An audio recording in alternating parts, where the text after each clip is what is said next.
Welcome to the Reticle Up podcast, where I, 3-Gun Kenzie, will be interviewing competitive shooters, hunters, fishermen, archers, entrepreneurs, and outdoorsmen.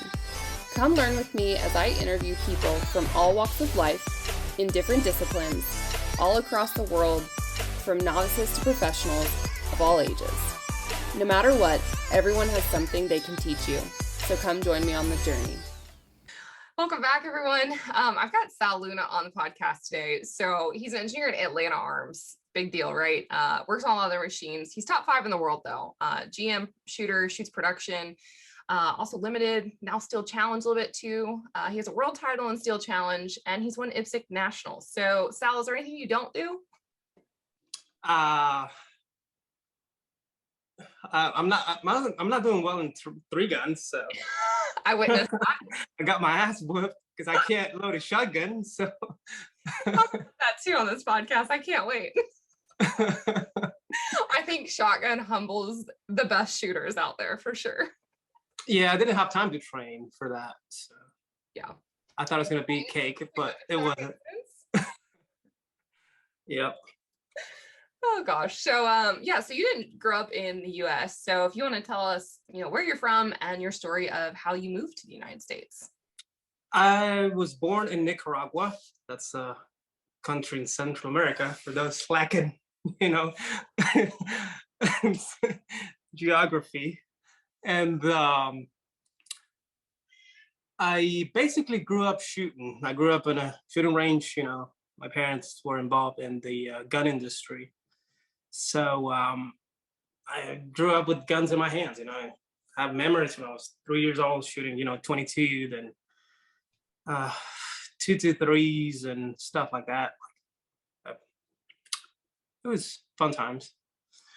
And I started shooting over there IPSC when I was, I think, 15 or 16. I started with an STI. It was fun. I liked it. I shot an STI, and then I shot a Glock. I like the simplicity of Glock, and I shot that for a couple of years, and I shot some CZ, the Shadow 1. And then I moved over here. The reason why I moved to the US, it's because I don't know if you know this guy, Frank Garcia. I think you've been at his range. You remember the shell? The what? You remember the shotgun shell he threw behind him? Yeah, it's a funny dude. I like him a lot. And he basically asked me to come help him out for, World Shoot 2014 IPSC World Shoot. It was held at that range. I don't know if you know that. Uh-huh. So he basically asked me to come up, help him out for 2 or 3 years, get him ready for World Shoot, get everything ready for World Shoot, handle the ammunition side of it. And then it happened in 2014, and I was supposed to go back home, and it was just a temporary thing. But then I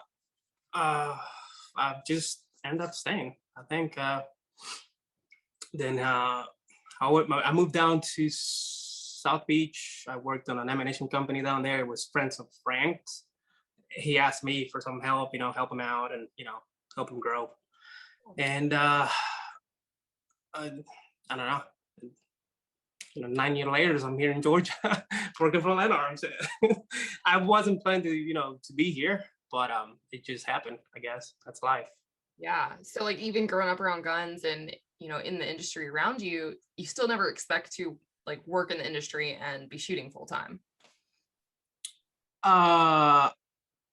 Not really, actually. It just happened. And I grew up watching videos of people that I want to be like I grew up watching Eric Groffel. I don't know if you know him. He's a French guy. He's really good. Yeah. And another guy that I really like his style of shooting is Dave Savigny. He's awesome. You don't know Dave Savigny? I don't know. I'm still newish. Oh, God. Caught. Hey, you haven't shot a clutch shot. I don't want to hear it. That's it. I'm out of here. Sorry, people listening. I'm sure they haven't either, so judge them too. Yeah, he's a great guy. And it wasn't my plan, but once I start shooting the US and I got into the circuit, shooting SPSA and IPSC, it's still a challenge. Then I found out that I had the ability and the will to be a good shooter, and I had the drive, to put the time and effort and everything to excel in the sport. So are you citizen now? Like, did you get say that again? Did you get citizenship in the US? No, not yet. Okay. Because I wasn't planning. It was just something temporary. Yeah, that's awesome though. So you kind of made the leap and did it. And I know you're close to your family. They still come over and see you, right? Yeah. So it's like you never left. You're fine.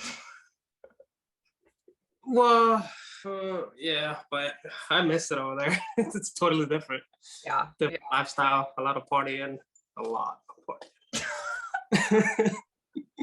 Going back to your childhood too, like how are firearms different in Nicaragua than it is like in the US? Is there more rules behind them? Like I don't know much about foreign firearms. Number one, there's a lot more expensive. Okay. Like if you want a Glock, it's $2,500, $3,000. If you want a Shadow, like in Ecuador, if you want a Shadow 2, it's $5,000. If you want a PCC gun ready, it's $7,500, $10,000. So it's different, not everybody can afford it down there. And so the groups are a lot smaller when you go shoot. There's a lot less people, like on the nationals. Mm-hmm. You got 10, 30 people max. And it's not, I don't know. It's a big barrier to entry when it costs that much. It's a huge barrier when it costs that much to shoot. Yes. And ammunition, it's also a lot more expensive than average. Yeah. A box, it's from $25 to $40 a box. Wow. Of ammo. Yeah, practice, and it's a lot more expensive. Jeez. So do they primarily shoot IPSC, or is there USPSA over there as well? Or well, that's a good question. Because USPSA is basically the name that the US used to be part of IPSC. USPSA is just the United States part of IPSC. So another country has another name. It has an association for their shooters. Okay. And but USPSA is just a part of IPSC. That's cool. I didn't know that. Well, now you know. Yeah, I do. So that's why I do these podcasts.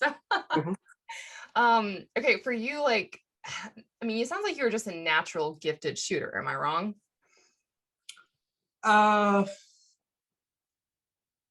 I'm naturally very accurate shooter. Yeah, speed. I have to train a lot to be fast with a gun. I'm still not fast, but I try. But I'm very accurate, and I know I can call my shots pretty good with a pistol. Yeah, not so much with a shotgun. Well, you don't have to, duh. It was a nice try, though. I know, right? So what was the hardest part for you, being like super disciplined to like train to be a shooter, professional shooter? The hardest part? Yeah. That's a weird question. The hardest part, it's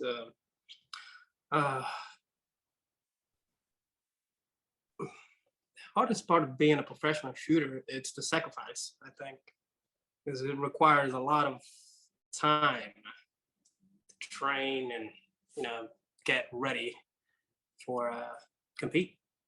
Yeah, and for you, like, you were training when ammo was not scarce, when it was a lot easier to get into the sport. It's a lot easier to practice, I would say, but yeah. So the first shooting discipline that you shot in first division, what was that? Limited. In IPSC, I'm guessing? Yeah, it's called standard. Okay, see, I don't know these things. So, okay, tell me about that experience. Like, what were your goals for that first competition? Did you train really hard for that, or was that kind of get your feet wet into it? My goal was to shoot clean. I hate shooting mics. So yeah, I would go to a match and just shoot as many offers as I can and never worry about time. It's just office. And I think that's a good base to come from. It's good fundamental. So that was, did you do that? Did you shoot a clean match? I mean, I had some, bad, like everybody else, I shot a couple mics here and there, but yeah, it's a slow process. Yeah. So if you were talking to like a new shooter and, they're going to the first match like you did, even on your level of talent, they should still expect it not to go how they think it's going to go, right? Yeah, exactly. And even at my level, you can't go in thinking that you're going to shoot a perfect match. That's not going to happen, Yeah, you need a pretty good match. That's, a good enough match. Yeah. When I go to a competition, my goal is to shoot between 8 and 9 stages. Okay. And, one fumble, that, eventually is going to happen. Yeah. So that's a good goal. 8 good stages and then a couple mediocre ones. Okay. I like that.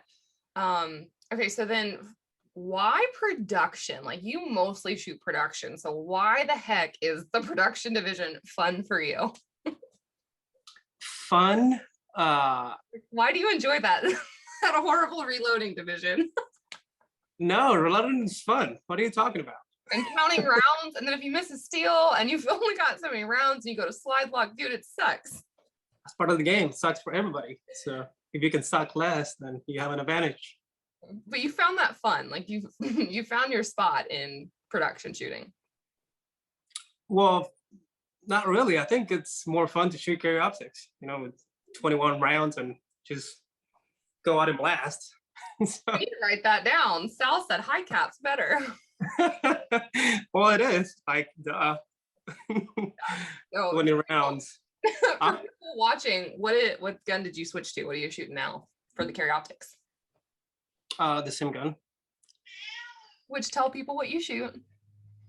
What do you shoot? Tell people what you shoot. It's a Shadow 2 that I cut myself. I cut the slot for the sight, and then when weight was a problem, I took a lot of weight out of it to make under 45 ounces. It took me 11 hours to have my gun ready for shoot carry optics. It was amazing. And then they changed the rule, weight doesn't matter. So, and I can't shoot an IPSC too, because on IPSC, you cannot have a gun that has, other than the slot cut in your rear sight.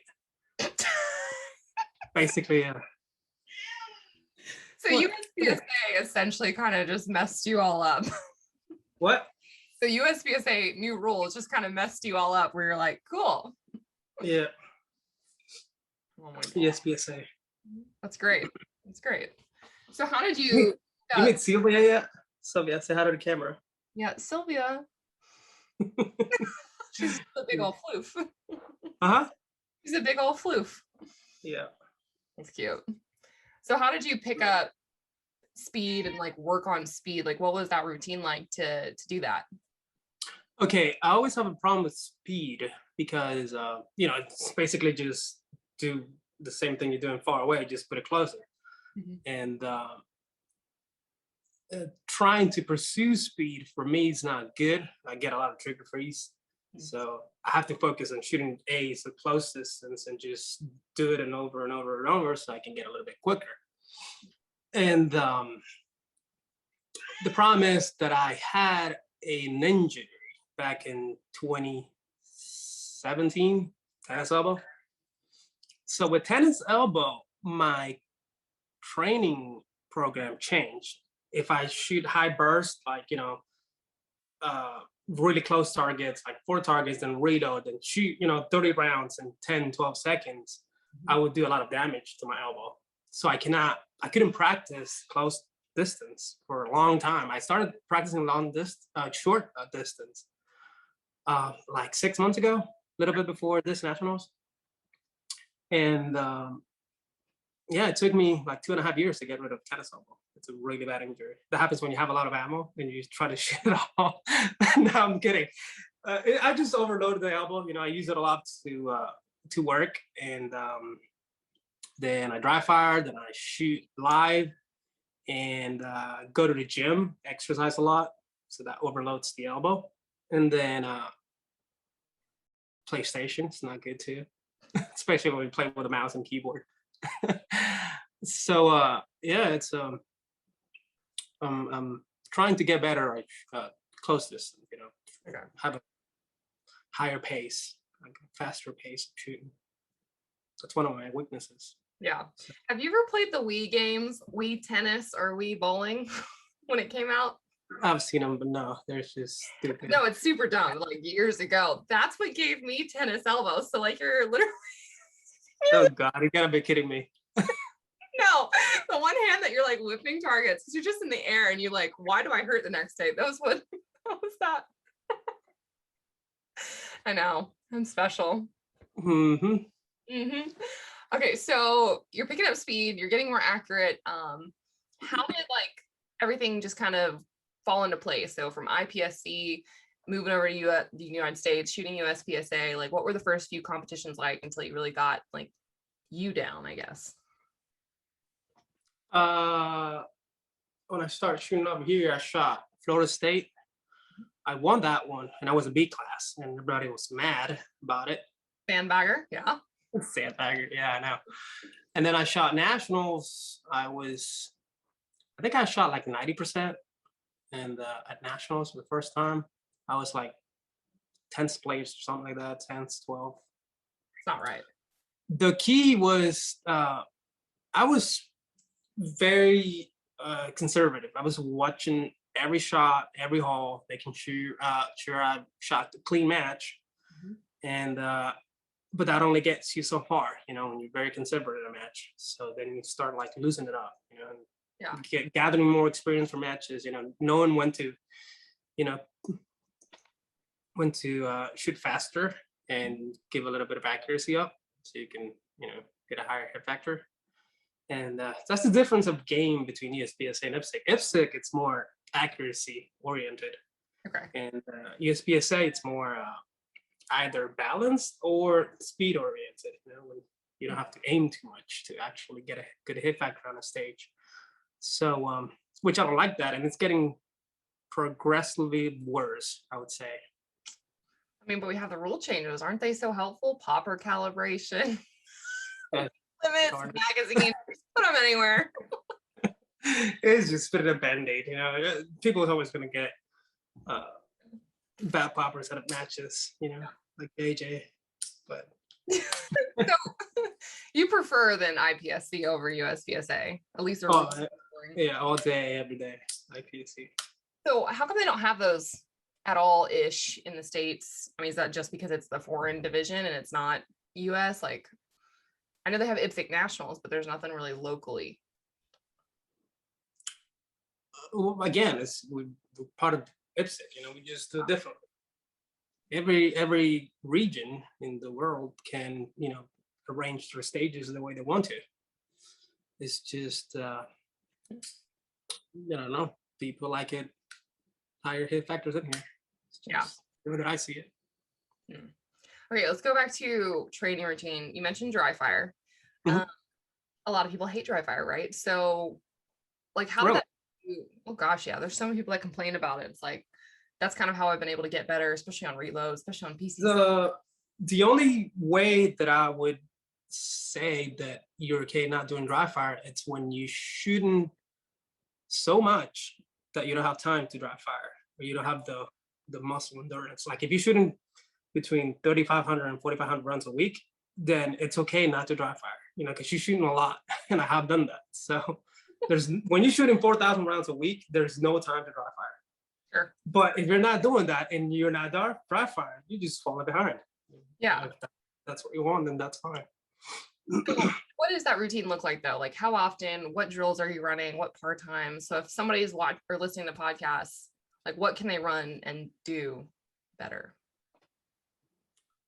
The first thing I tell to my students is that I always try to do the right motions.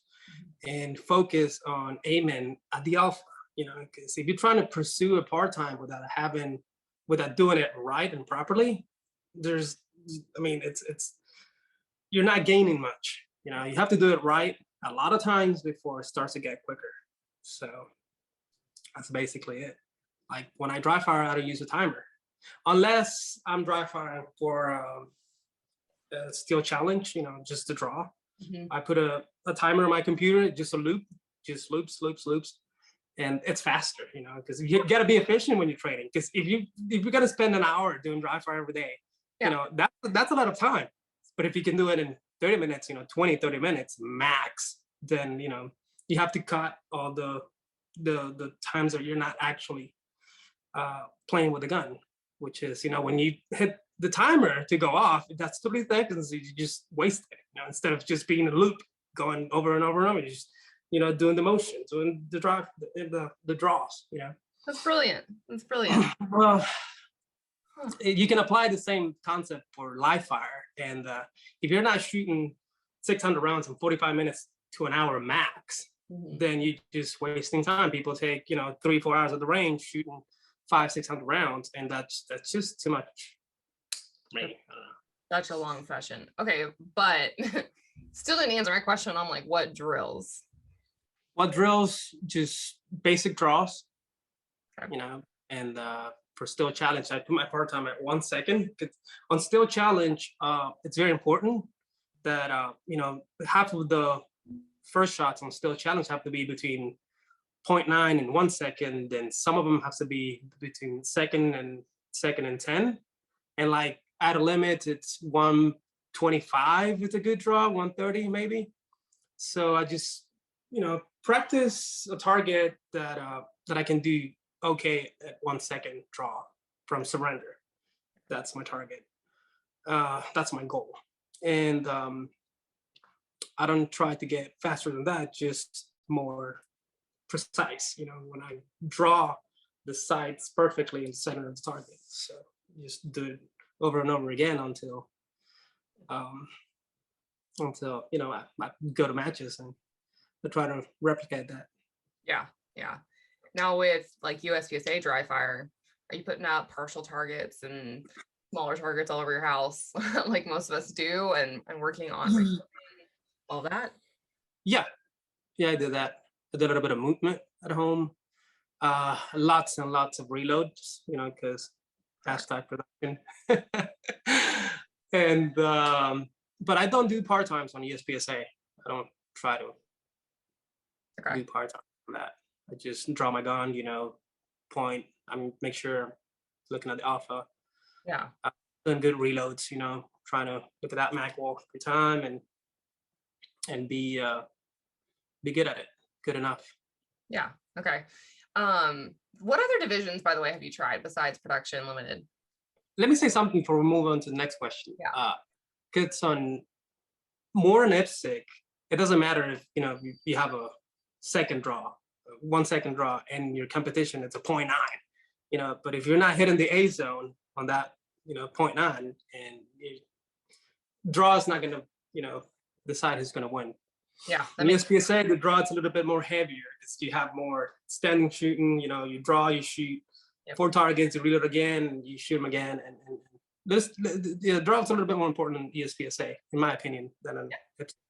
Well, it's the same thing in 3-gun. I know that's a whole different thing, but it's like your pistol draw is gonna have no effect on whether or not you win the match. Whatsoever. Yeah. Whatsoever. Yep. Oh God. Okay, so divisions, yeah. What all divisions have you shot? And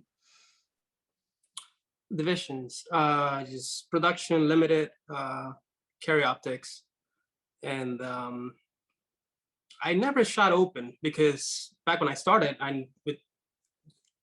we didn't like seeing an open gun, you know, because it was really hard to import those. And that would have been $25,000 over there too. No, they're probably like I don't know, 12,000, 14,000. Yeah. Yeah. So now it's just really hard to get them. Yeah. I mean, a good cat. I mean, a good limb cat or something like that. You know, a good open gun. But that's about it. I shot a little bit of rifle, PCC. I like PCC. It's fun. Yeah. Yeah. But again, you know, the targets are way too close to shoot PCC in here. It's just whoever can pull the trigger faster. It's fun though. So like, why would people like starting out shooting, new shooters, why should they go shoot production? Why should they go try their hand at limited and try their hand at, you know, carry optics? I think people should shoot whatever they have the most fun with, or they enjoy. They have a limited gun and they want to go shoot that and have fun. You know, that's what they should do. If you have a stock gun, you want to shoot production, you know, go and have fun. Again, you find production fun. Let me just confirm. Well, that's because I have good reloads. I mean, yeah, they're kind of good. I missed one though at nationals. I freaking fumble. But shit happens. Oh, I love it. So what guns then you started out with? You said Glock. You've got CZs now and all of that. But like, what gear did you start off using? And like, what did you learn testing out gear, trying, I guess, even mag pouches, you know, setting that up to you? How long did that take?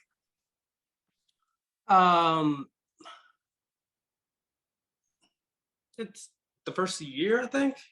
You try to you adjust to your equipment. You know, you have your, I use a lot of CR speed. I use a lot of CR speed holsters. They're pretty good, solid. And you just put it where you feel comfortable, you know, drawing the gun, and you know it's going to be there when, you know, you're about to draw it. And same for the mag pouches, just follow the rules. That's pretty much it. You just follow the rules, put everything behind the rules, the headphone. Huh? The rules changed. Yeah, but not on IPSC. So there's no point for me to change them, you know, because then I have to go to World Shoot and it's going to be a completely different equipment.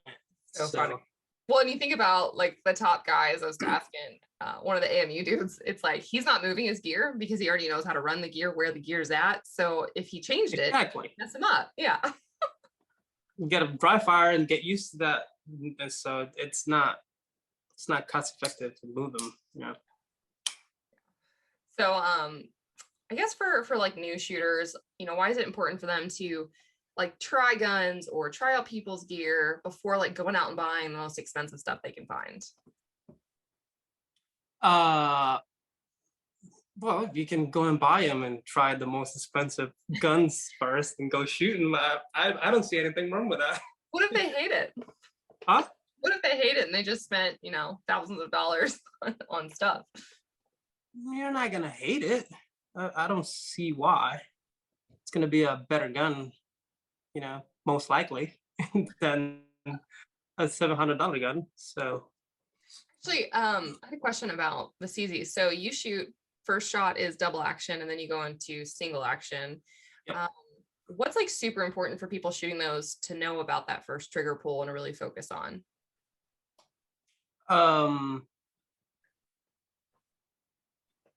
You just gotta do a lot of dry fire to get used to it.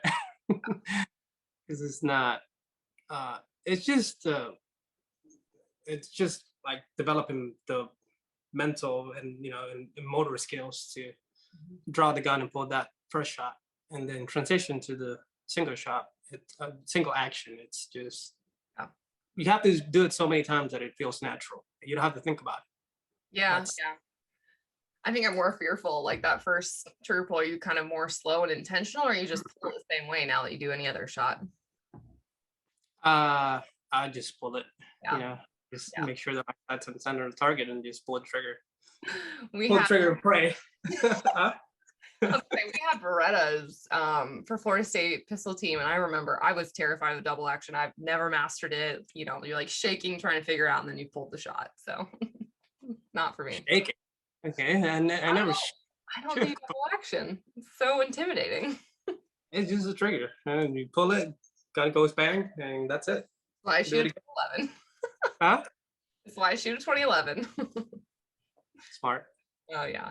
So what gear do you run now? What have you upgraded to? You mean holsters and mag pouches and stuff? I'm shooting Black Scorpion.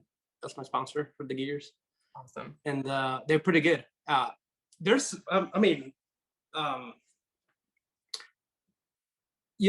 Steel Challenge, the last one, the Worlds, back in April.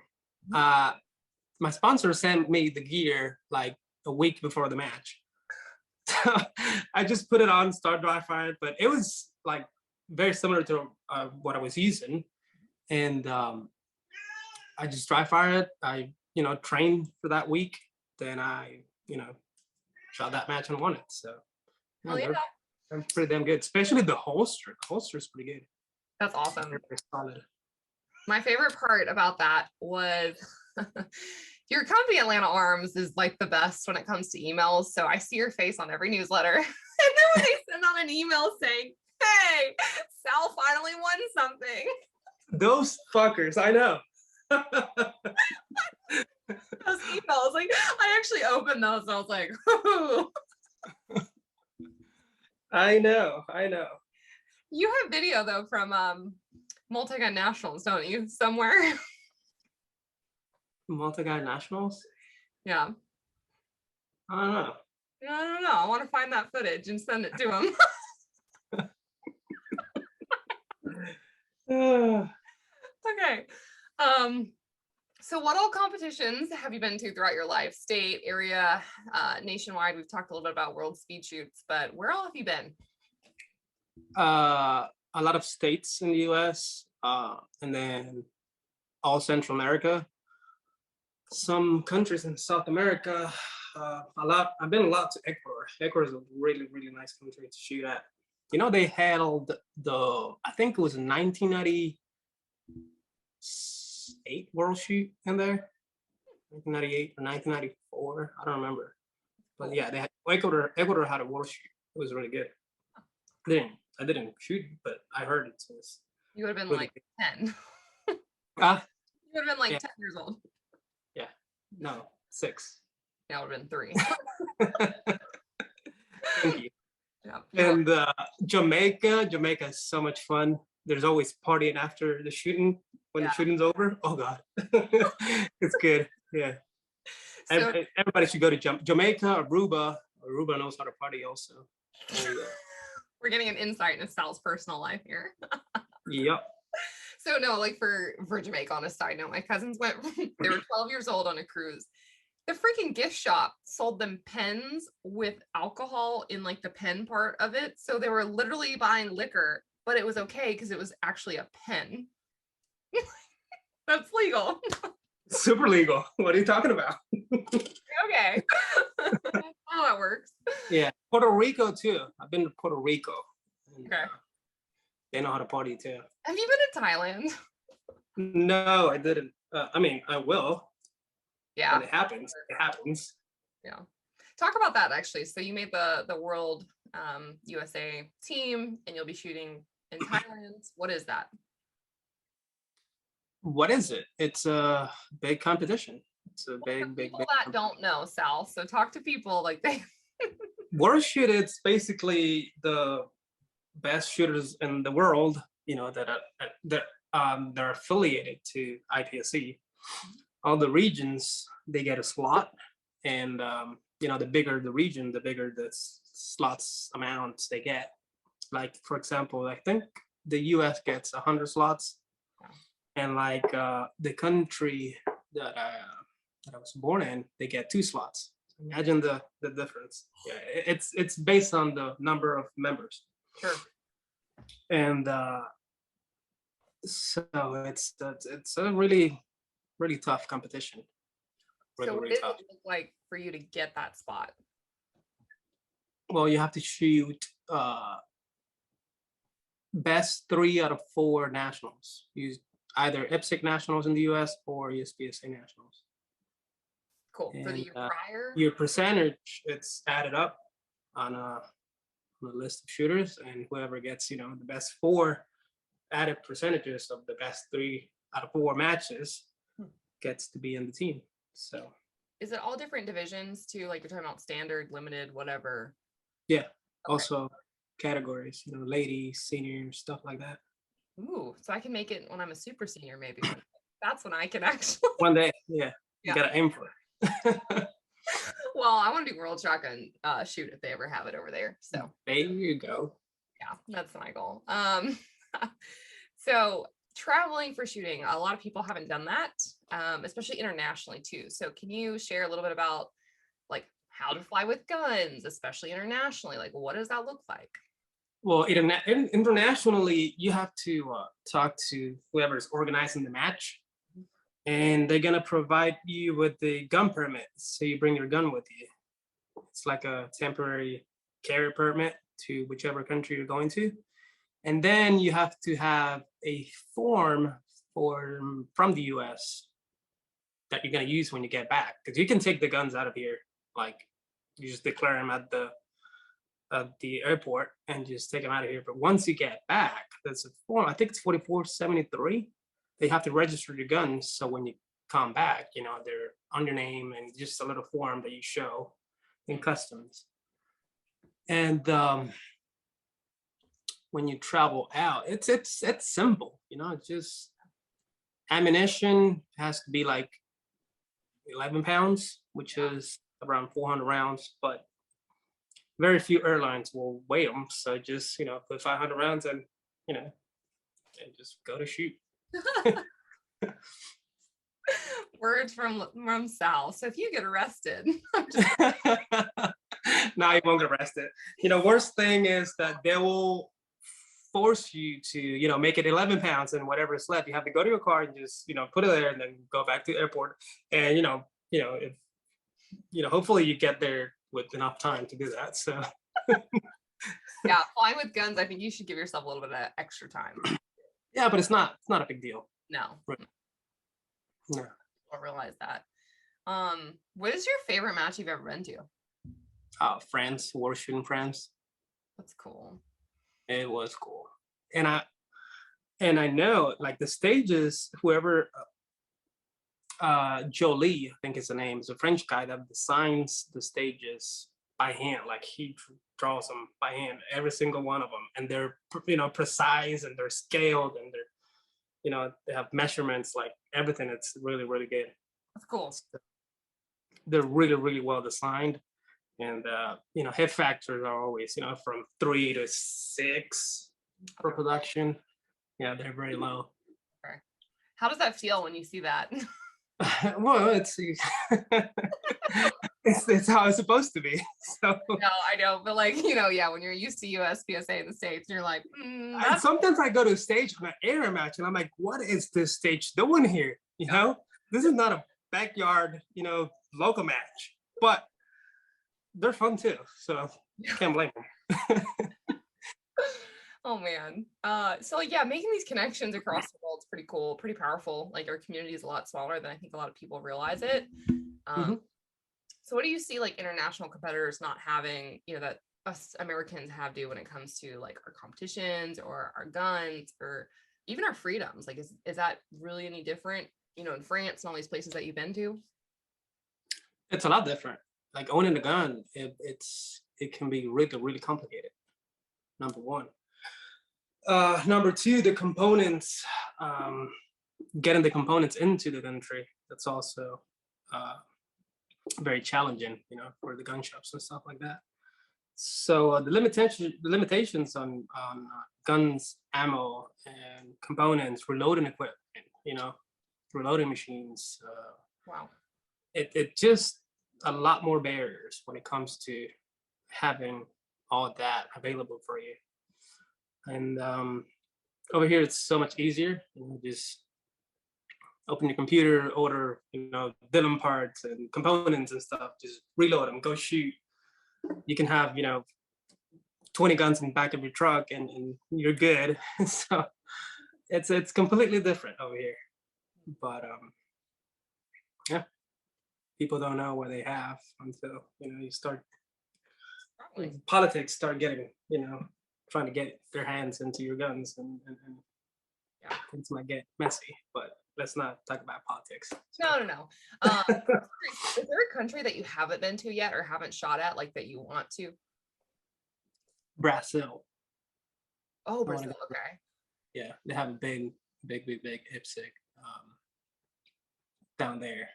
Cool. And yeah, probably be going pretty soon, Brazil. And How many languages? I think Brazil. Oh, what? Go ahead. Yeah, Brazil, Russia. I want to go to Russia too. Oh, wow. They have all the firearms. No, I'm kidding. Yeah, all the good ones. Yeah, the KG. Brazil. You know? I would say Brazil, Russia, and Czech Republic. So I haven't shot there's a match called Extreme, which is sponsored by CZ, over in Czech Republic. And that's a really, really good match that I want to shoot. I think it's held in June. I might try to shoot for next year for that one. Do you have to pay for all of these yourself? Why? I'm just curious. Like, You're gonna make fun of me again? No. Like, I know for shotgun shoot, you do have to pay like your flight and stuff and the travel, I guess, to get there. But like, you're part of the team, you're representing the team. But I don't know. It helps if you have sponsors to get over there. Well, I'm gonna say this. For France, when we shot World Shoot at France, USPSA sponsored some of it. Right. Like, being over there for like a week. I think I spent, I brought my parents with me. So I spent between $6 and $8 or something like that. And USPSA, they help us with like, I think it was $2,500 a piece. That's awesome. Which was okay. It will cover ticket and that's it. Still, I mean, that's helpful. I know, like for like Olympics. And listen, if you go into France, if you ever go on a plane that it's more than 8-10 hours, you can't go economy. I try to do that. It's just not good. It just not. I did from Orlando to Ireland in economy. What? Where? Orlando to Ireland in economy, and I can't remember how long that flight was, but it was not. Oh God, no, never again. Like if I have to spend another $500, $1,000, I don't care. Oh, I think it was a couple thousand, but yeah, no, I just remember vodka, and I can't remember what drugs my doctor gave me, but I asked them to inoculate me for a few hours. Oh yeah. I don't fly well. Like I have anxiety, so I needed something. I can't remember what it was to make me sleep. And then add anxiety from what? Like what caused it? Like airplanes in general, like small compact thing that can, kill you in the air and die. And like you could just hit Bermuda Triangle. Like there's things. I also don't do gas stations or needles. Gas stations or needles? I hate needles. Oh God, I hate needles. I will kill somebody if they try to, hit me with a needle. See, we're real tough, but then when you give us a needle or there's a needle in the room, I'm out. Nope, not me. Yeah. Somebody's getting shot. Exactly. Oh no, I was asking those questions because like Olympians, they have to pay for absolutely everything. People don't know that that's not something that's, sponsored. And Really? Oh yeah. Oh yeah. So we're a little bit luckier that we do have help with that. What was I gonna say? Oh, how many languages do you speak? 3: Spanish, Portuguese, English.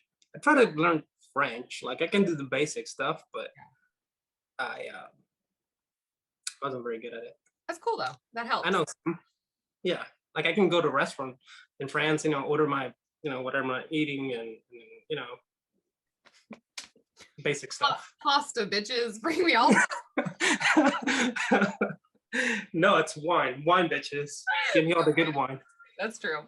All the Bordeaux. Oh God. Okay, so what's the highest placement or titles that you've received in your shooting career? 5th on IPSC Worlds. I think that's the highest. But the other ones, you got a world title in Go Challenge. Mm-hmm. Yeah, national title in Pro-Am, which is so much fun. Yeah, I love that. And IPSC Nationals, that was 2016. And then USPSA, I think the highest I've got, it's 3rd place. I think that was 2019. I got 3rd place from USPSA. Cool. And what else? Yeah. Multi-gun nationals, clearly a winner. Yeah, third, like from bottom, from the bottom. Not so easy.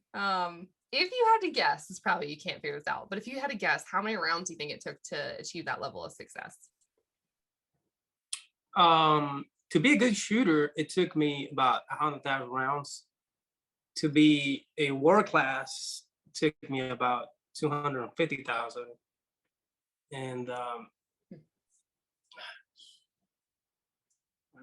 I think that's a good number.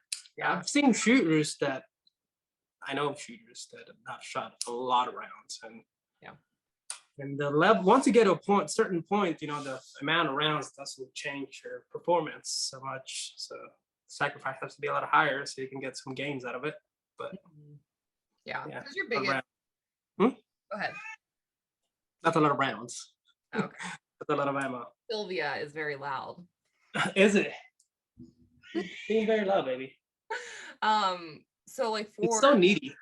Yeah. Yeah. For your biggest competition though in production, who is your biggest competition, and like how do you guys change over the years? Like some of you will be first, and then you'll be fifth, and then you'll go back to second, and like you'll just kind of flip-flop places, but you pretty much stay, you know, at the top there.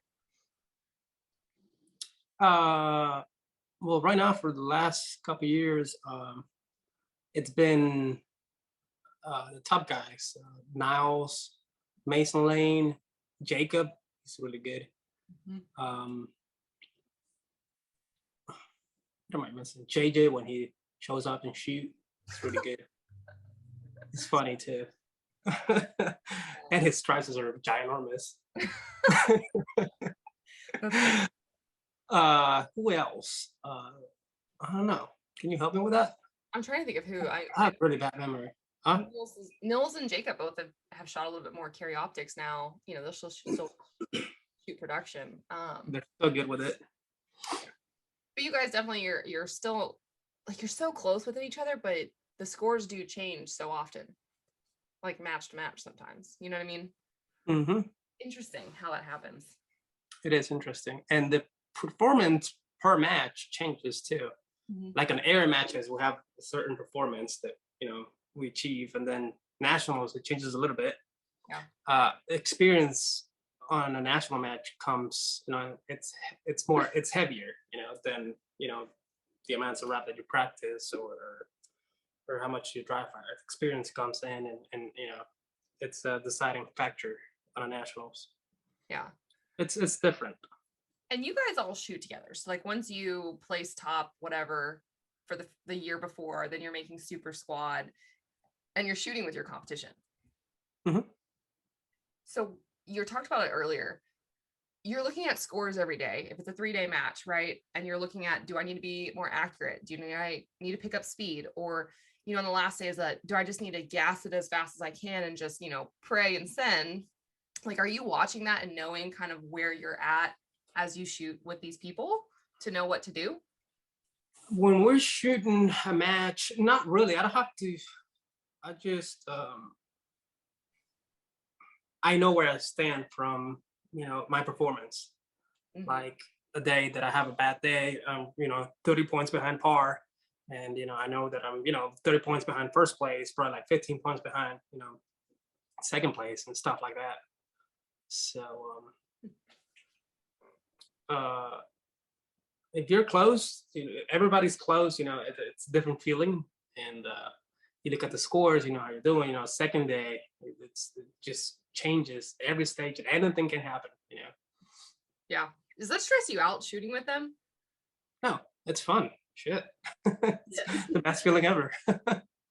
Nobody's done and dumb and sends rounds in wrong directions or don't know the rules. And wouldn't it be great to shoot on Super Squad?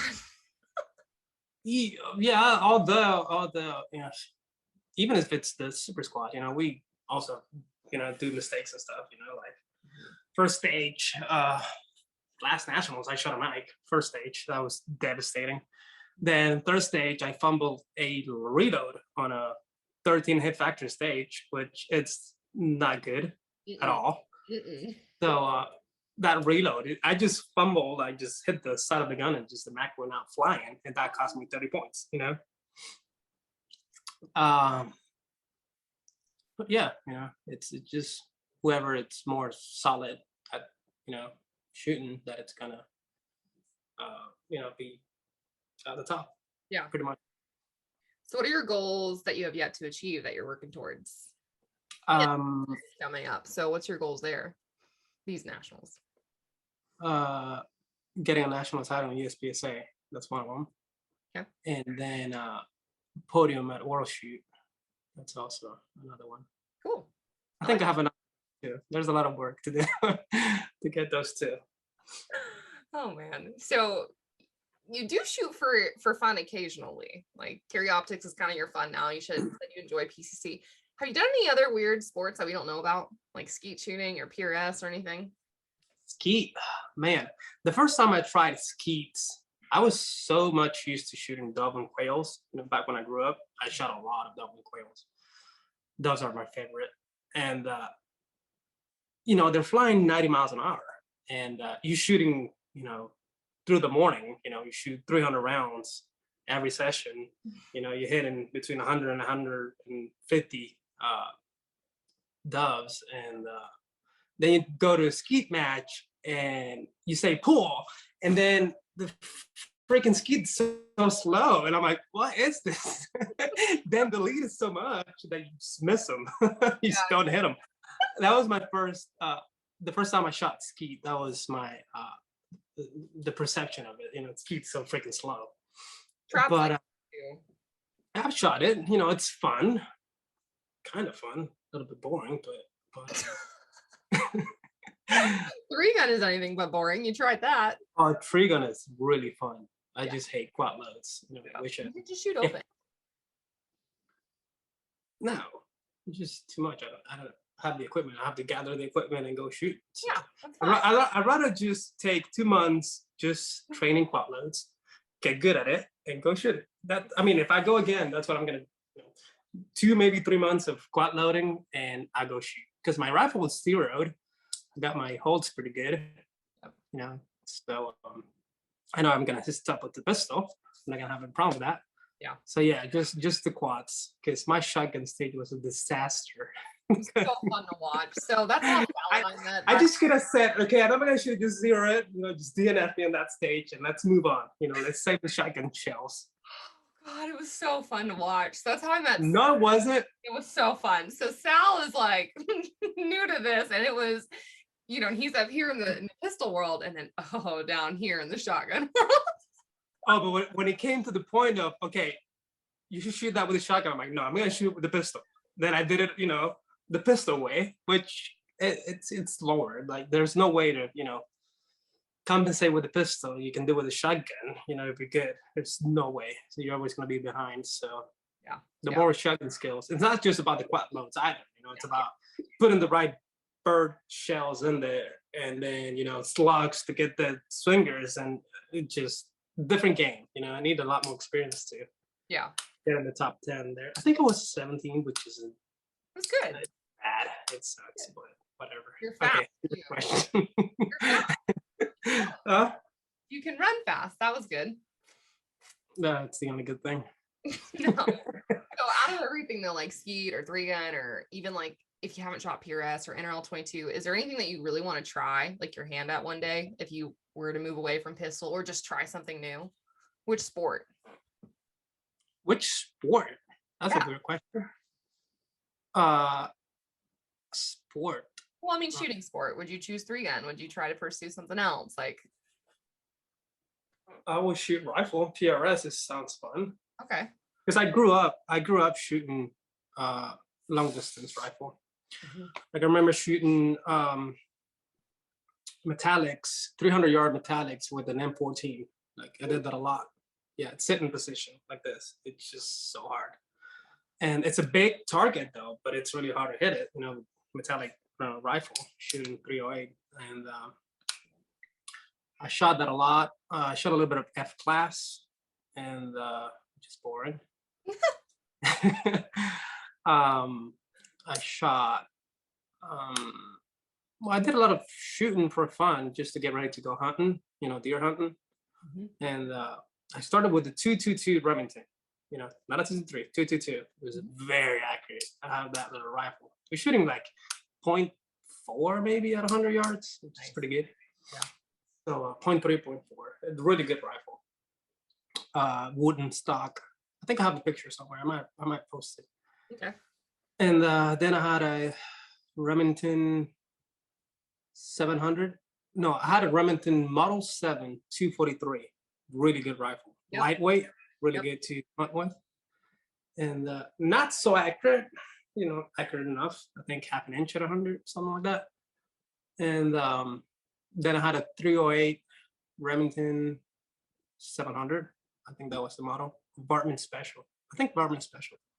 Really good rifle too. 700. A lot of platforms for PRS uses that. Yeah. Bartman Special. Yeah. The Bartman. So you would try PRS. Yeah, I'd be fairly good. I wouldn't be a noob, I'm going to my first match. I learned a lot from my dad. We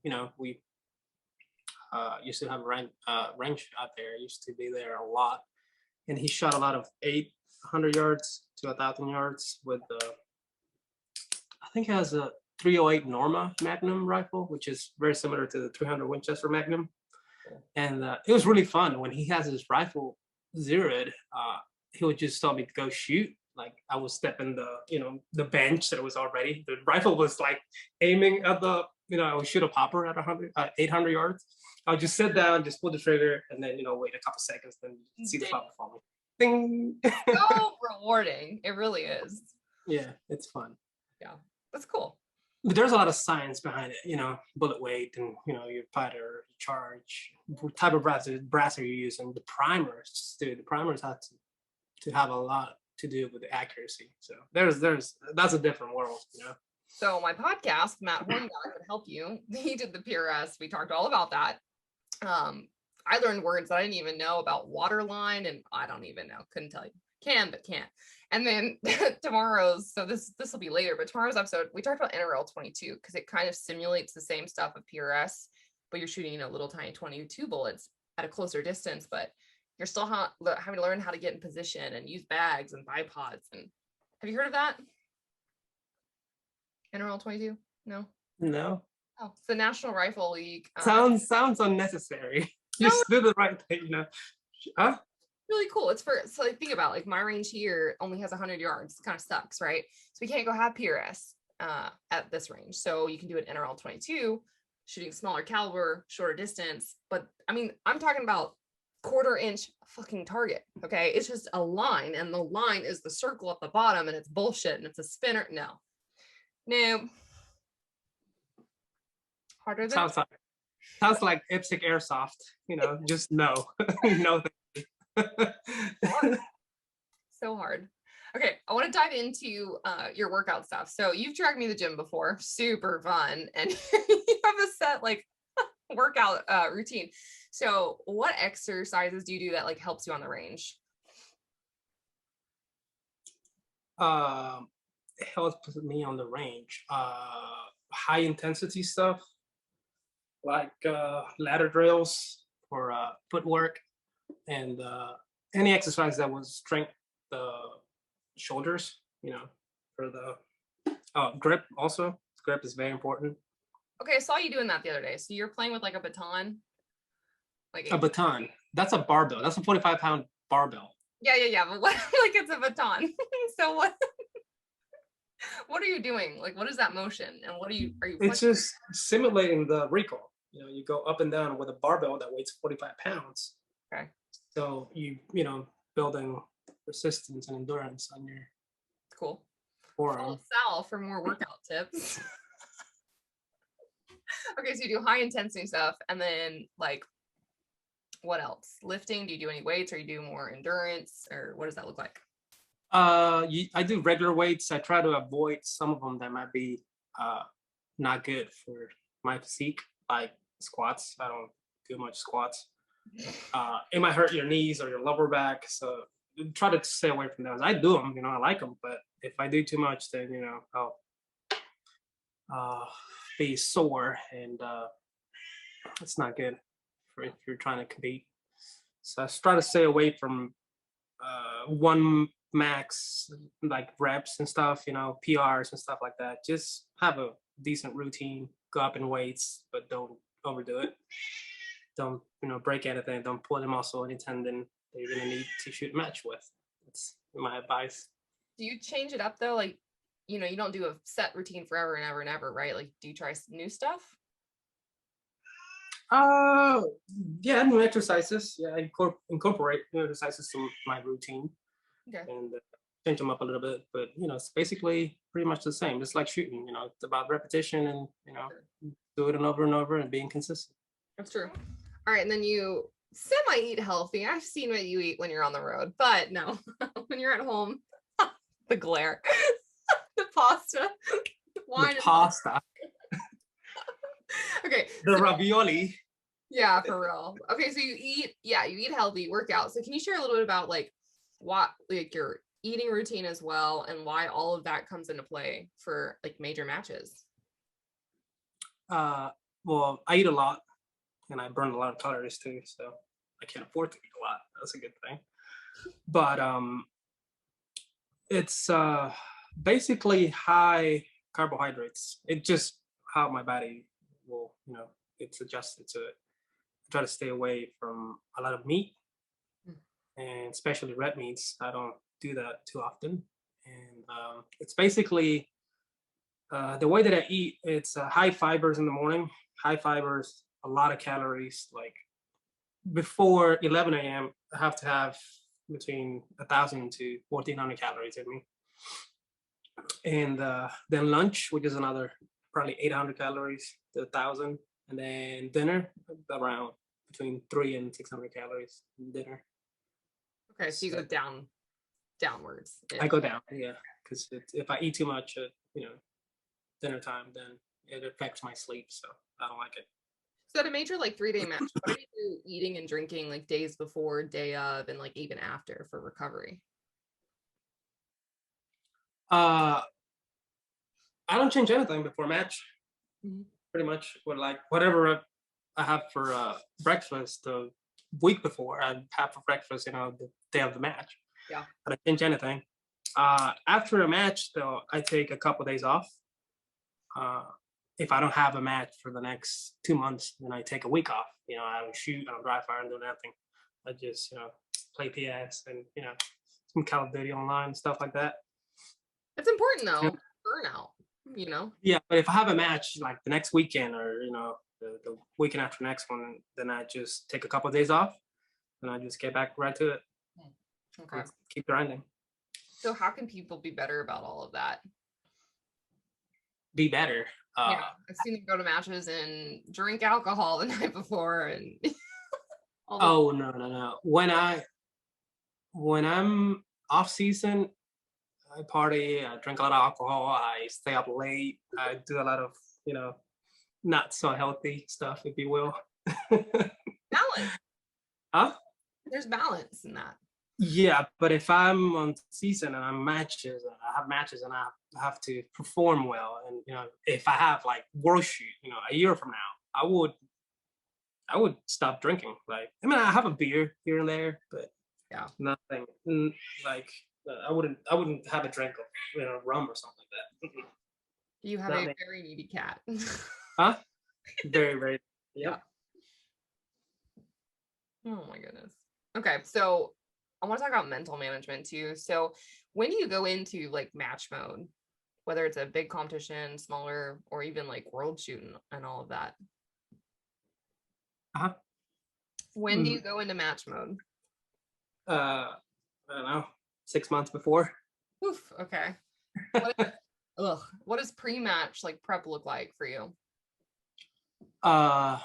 Pre-match prep. I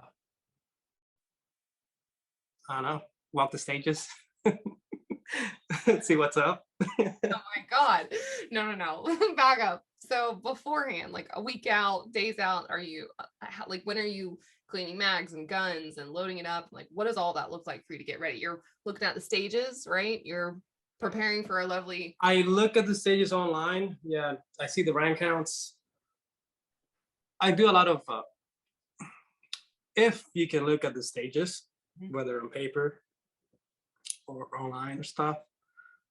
Starting positions, really important. Like on nationals, if you're gonna have 4 table starts out of the 20 stages, you know, you have to practice a little bit of that, you know, table starts, you know, condition 4, you know, guns unloaded, stuff like that.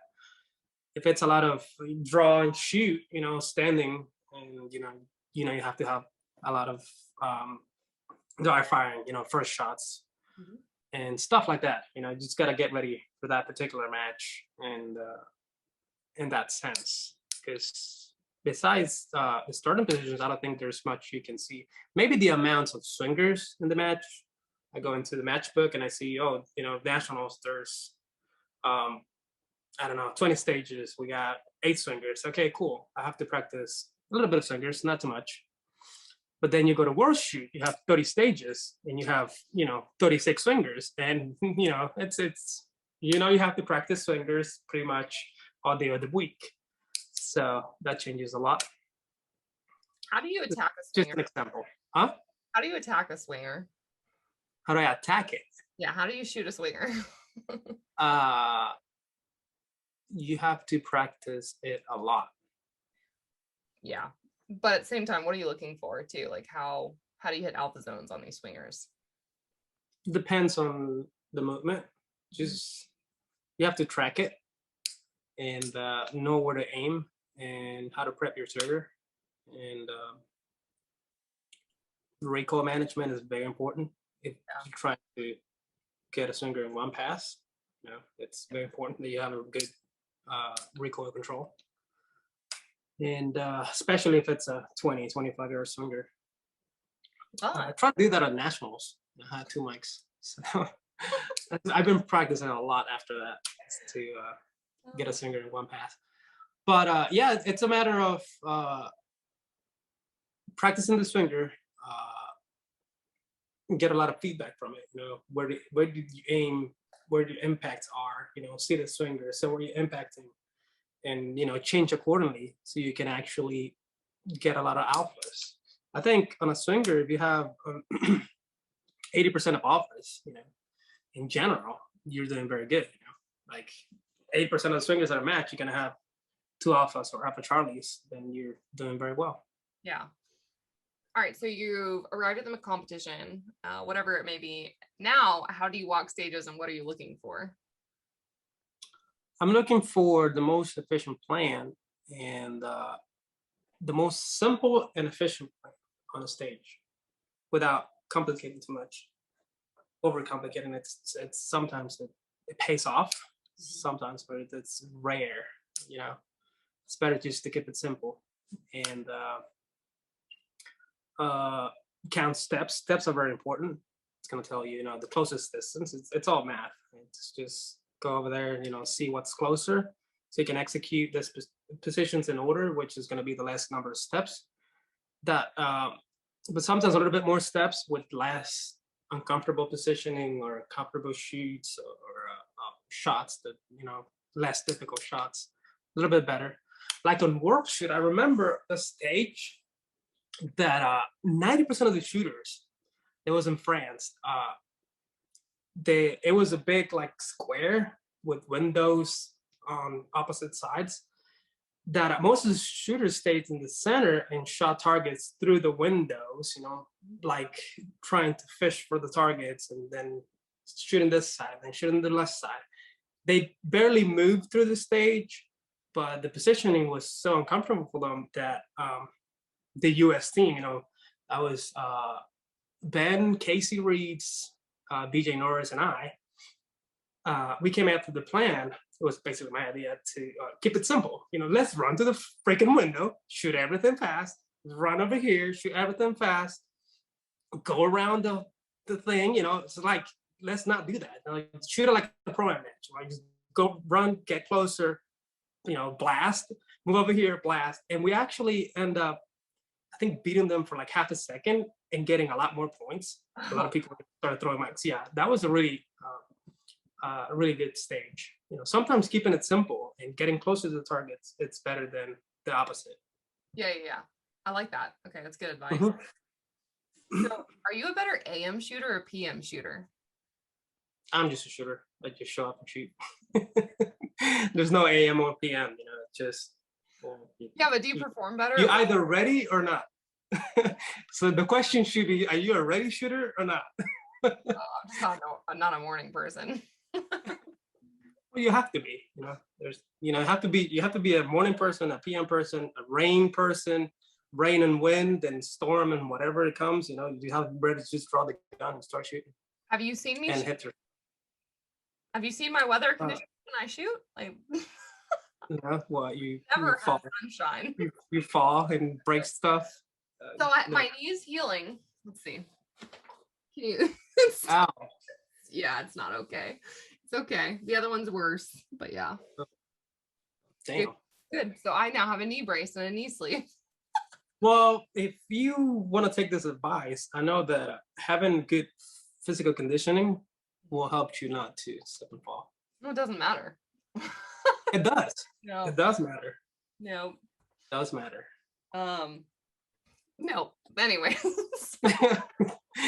Just an advice. You take it or not. It's up to you.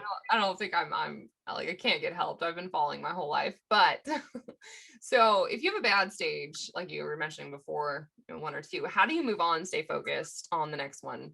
Especially You like just do it. forget about it. It took me a while to just say fuck it, you know, it happens. So it's just whatever. It just shit happens, and just make sure you don't do it again. And if then you do, then you're stupid. You know, you make sure next time you just stay home and, you know, don't waste ammo and money. So are you taking notes, like when you're coming off stages? Do you review videos later? Do you take notes on what you did right? I take notes on whatever I do wrong so I can work on it. Okay. That's a Japanese way of improving. They are smarter than us. They're smart. Not There you go. smarter, I wouldn't say so, you know. Yeah. So after the match, then you're taking that away and you're adding that, like you said, into your training, your dry fire, all of that. Mm-hmm. Okay. After the match, yeah, I modify stuff to work on the areas that I'm weak at, like close distance stuff. You know, I start shooting a lot of close distance. I still feel it's a waste of ammo, but I have to do it. You know, if I want to stay competitive, especially with USPSA, I have to do it. There's no way.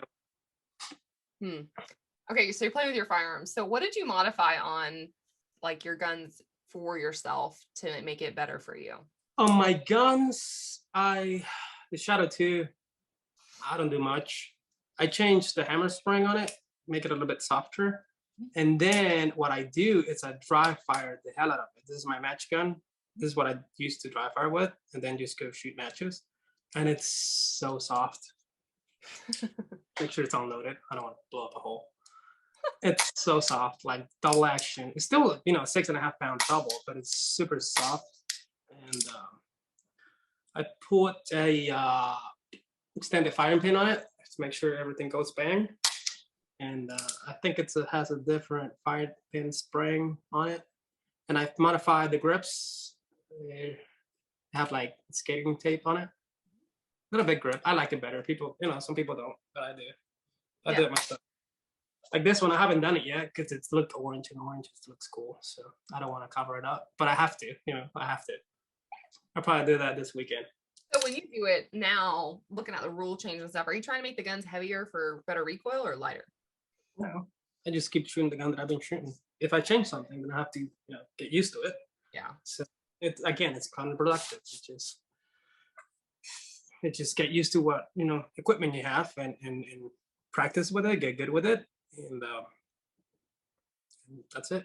How many times have you had to move to a backup gun? None. Yeah, that's not fair. But on the nationals, though, I broke a slice stop on a stage. That was nationals, 2015 nationals. It was a speed shoot. My second shot, slice stop broke. And I didn't know that if you hold it down, even if it's broken, like now, sometimes it happens when I'm practicing, I'm like, shot, it broke. So I hold it down and I can, you know, finish the stage. I'll probably lose like about second and a half. And I modify my grip a little bit, hold it down and finish the stage, and then, you know, change it or just throw the gun in the garbage and get it over. Okay. So coming to the end of this, I wanted to know more about like, how did you end up working at Atlanta Arms? How did you end up? I know you said you worked in an ammo company down South Florida. So like, where did that relationship begin? Frank Garcia, that relationship began with my parents. Okay. In the 80s, my dad was the regional director from Nicaragua, IPSC regional director. Okay. And my mom used to shoot a lot too. She was really good shooter. Badass. And they shot a lot. They shot World Cups. They shot the Brazil World Cup. I think that's where they met Frank Garcia back in the 80s. That was a long time ago. And they became friends. And my parents used to invite Frank to shoot like our nationals back home. And Frank liked them. But no, they're a lot of fun. They're different than over here. Over here, you go to a match, go shoot, then you just go home. Down there is different. There's partying afterwards. Okay. Everything that is South America. You go to a shoot match, and then there's a party, and it's good. There's a lot of alcohol and people. So it's different. It's a different feel for competition wise. So, and so I met him when I started shooting down there. I met him. Really nice guy, really cool guy, and he invited me over.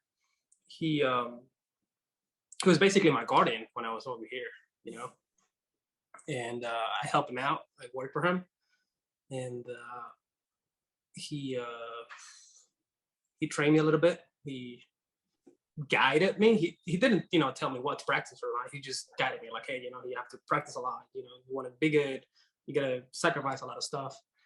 And I did take some couple classes though from shooters that probably don't even know him. One of them, he was, I think, 08 limited champion. His name is Ted Puente. He taught me a lot because he was part of Universal Shoot Academy, which is Frank's range. Back in the day, I think that was 2013. Ted Puente was he was working with Frank training. So Manny Bragg, I'm pretty sure you don't know him either. I do. Manny, thank you. Yeah, he was really good back in 08, 2010. Manny was a pretty good shooter. Yeah, he still is. Don't get me wrong, but he doesn't train as much now, I think. Yeah, and he gave me a lot of useful tips too. And Shannon Smith, great guy. The head motherfucker in charge. Yeah, that guy. Have you seen him register with that name though? Yeah, on a lot of matches down there. Cool guy, very, very cool. And he drinks Yingling. Yingling, it's one of my favorite beers. So Shannon's probably my favorite match director in the whole entire world. Puts on the best matches, knows his stuff. He's tough but fair. Yeah. Yep. What? So what's it like? Like, what's your job working at Atlanta Arms? Like, what is it like working there? What is it like? It's basically a family company. People have been working there for 20, 30 years. Yeah. And they know what they're doing.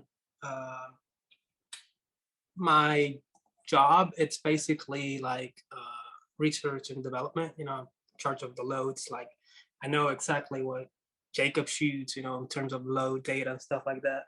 Like today I was working on Shinkole's load for nationals. And really cool guy, Sean. He's so cool. And not Sean. Sean Coolio. Yeah, he is. So I was that's pretty much it. And we also expanded Atlanta Arms. Now we're doing components, bullets. I learned a lot about presses and how to make an FMJ projectile and stuff like that. Cool. 115, 124, 147. We have 3-4 presses and the core makers, the stuff that goes inside the jacket. So that was fun.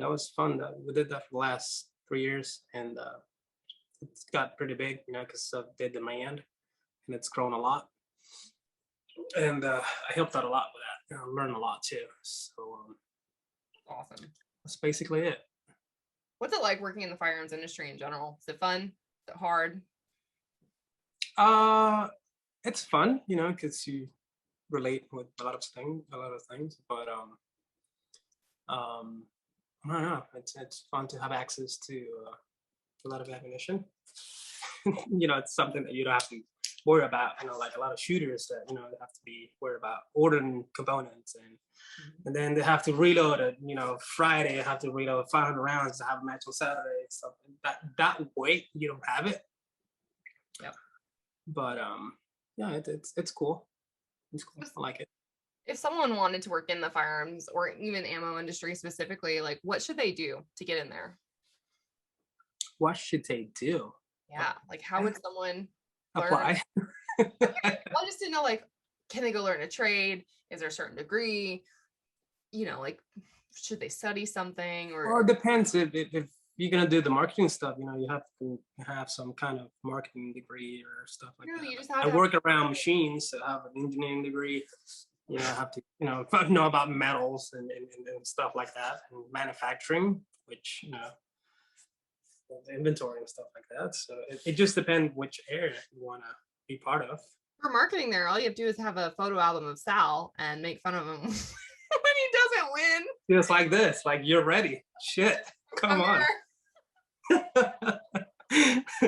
Like I said, if I could find those 3-gun videos, that'd be so good. If I had known you then and I had known that was a thing, I would have put them on my phone. Wow.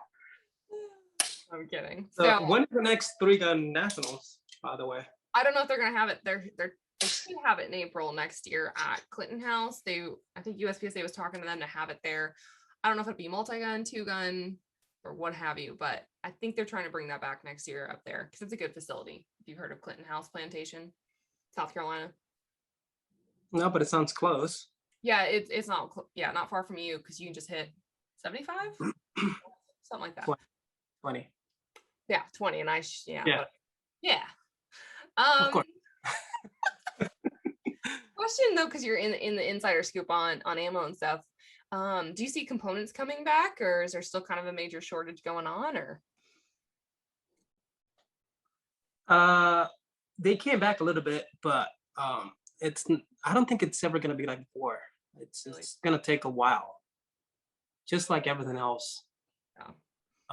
It took a hit from everything, and as long as politics keep stirring the pot, things are not going to change for the near future. So I would just try to get as much components as and stuff while we still can, and just get used to the fact that shooting is going to be a little bit more expensive than what it used to be, and a little bit more hard to find the components and stuff like that. But we'll find a way. Yeah, we have to. Mm-hmm. Yeah. So, Sal, any final thoughts you want to leave listeners with, whether it's life, liberty, pursuit of happiness? I don't know. Just train a lot. Don't do drugs. Yeah, especially heavy drugs. Don't. And do a lot of gym. What? Just advice. Sound advice. I like it. Anything else? That's about it. Any shout outs that you want to give to your sponsors? Of course, Land Arms, always at the top, and Black Scorpion gear, they're really cool guys, and really nice gear. And also I want to thank Frank Garcia and University Shooting Academy, because they're the reason they brought me over here and they showed me around, and and he promised I was gonna like it. So Frank, it's the reason why I'm doing what I'm doing over here, and he was right. It's fun. I like it. Yeah, that's awesome. He's very proud of you. I know that. How do you know that? We would talk about Sal. I'm like, oh god. No, it's really cool, and we're all a product of like our mentors and our teachers, and you've had a lot of really good people, teach you. So yeah, actually my dad, my parents pretty much, they taught me how to shoot, and they're very supportive. I'm lucky to have parents like them. Yep. I don't know if you met them, but yeah. Not yet. I can't wait to meet them though. We're gonna have conversations now. Well, they go to a lot of nationals with me, and yeah, they're shooters. They're just old, so they don't do it anymore. But yeah, I'm grateful, and that's it. Cool. So Sal, how can people follow you on social media, find you online, and do you offer any classes? I do. I do offer classes and stuff. Not so often, because I have very busy. But like I have classes.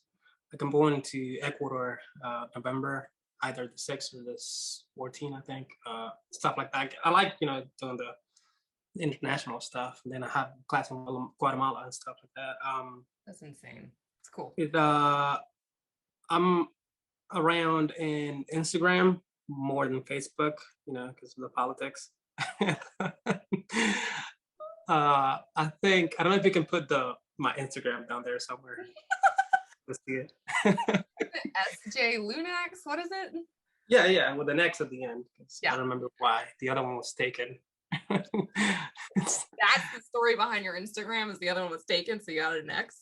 Yeah, whatever. Or people used to add a number, but an X, whatever. Love it. Yeah, I'll add that. So yeah, follow Sal. He just tells you to suck less when you take his class, by the way. No, I don't. It's just, oh God. We're just like, yeah, you're supposed to hit that well. What are you doing? Go sit. Go give me 10. Yeah, I probably deserve that. Well, thank you for being on the podcast. Definitely appreciate it. And I'm excited to see what you do next for sure. Oh, thank you for inviting me. Absolutely. So go follow Sal, check him out online, and go shop at Atlanta Arms for sure. Word.